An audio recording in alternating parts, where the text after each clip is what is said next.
Wells became a leader in anti-lynching and essentially almost invented it, I would say, because of a sort of terrible personal experience she had. It was a terrible lynching in Memphis in which 3 black men were killed, and one of them was a man named Thomas Moss, a local businessman as well as a local mailman who was a friend of Wells along with his wife.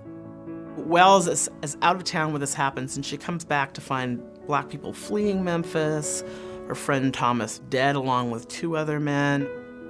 She had been thinking that, she would live in the South and she would work to make it a better place. But when she looked at someone like Thomas Moss, who had been a devout churchgoer, taught Sunday school, invested in his own business, done everything that the sort of world said that blacks needed to do to get ahead, and then had ended up being lynched, she began to question whether you could really do anything in the South. She published an editorial that went essentially too far in saying all this, and a white mob stormed the office of the Free Speech and destroyed the printing press.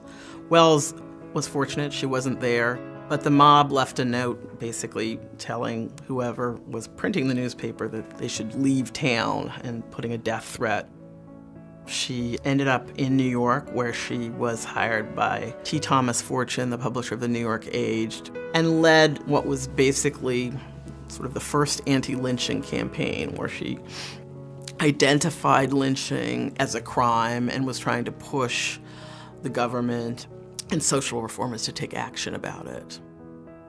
Anti-lynching would become a major commitment for the NAACP, the National Association for the Advancement of Colored People, and it would also be a major commitment of black women's clubs and other civil rights organizations.